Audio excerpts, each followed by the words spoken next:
All right, so we've had the sRewards tab for a while, but we've added something on top. We've added it on top because it's your sFLR. So, what could be more important than that? So it's on top.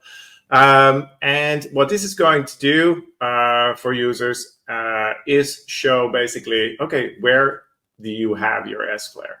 Because there might be some people who have only something in their wallet, but most people will probably at least have it in Kinetic, for instance.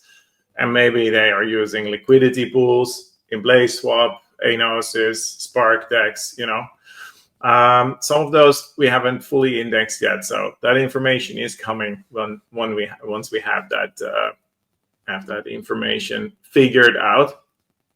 As you can see here, I have an account with some sFLR in various places in DEX pools, but also in a lending protocol. And I'm unstaking some, so that shows here as well.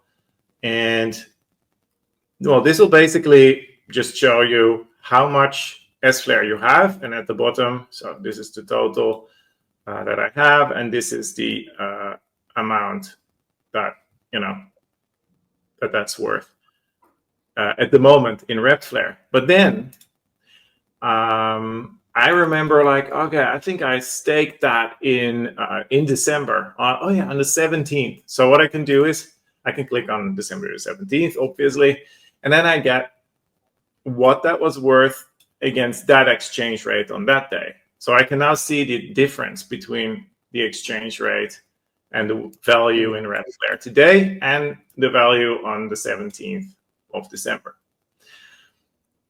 So this is about as close as we can get to personal rewards. And the reason for that is that we've tried to index everything, but we've also noticed that, protocols do update their contracts, and sometimes they rename a method or something like that, and then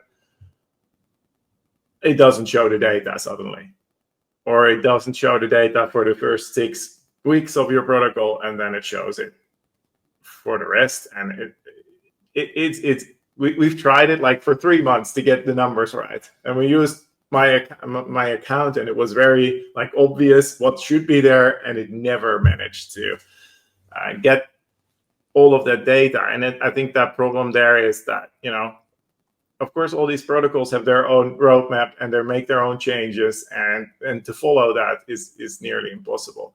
The data is there somewhere, but it takes a lot of effort to figure it out. This would be a very cool use case for once AI agents start being more, capable. Maybe they'll be able to track updates and make these changes in the back end for protocols like this, so that as different teams, change methods or change updates to their smart contract, there could be like an AI agent that basically, reads this on-chain data, maybe with a subgraph, and then kind of tells your protocol to make these changes so that it can follow the data. So it's going to be cool once those agents start being able to be, more useful like that. Yeah, I think that's the only way to keep it up to date, or like a team of 100 people. But right. I think an AI would be perfectly suited for this. We're probably way better than a human brain.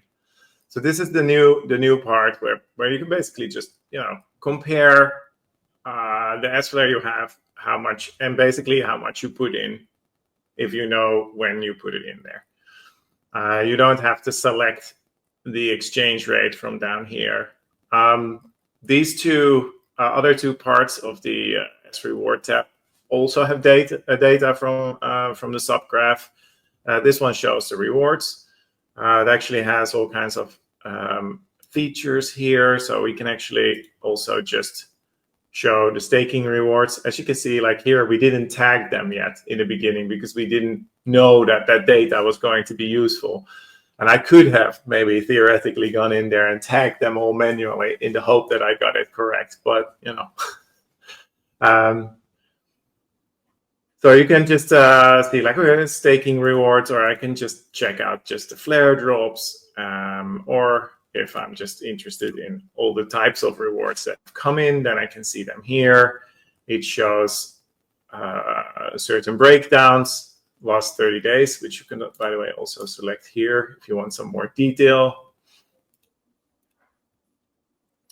For staking rewards, for flare drops, the totals, and we also have that buy-in fee. So it's nice to know like how much has been added or how much has been paid to ensure the APY doesn't drop because of people coming in during the flare drop measurement or snapshot period.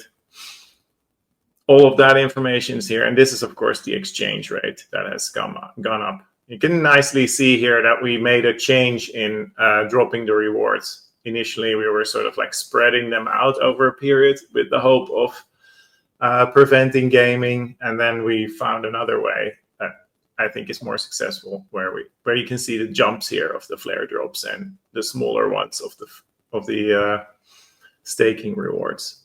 So this is all data coming from the subgraph.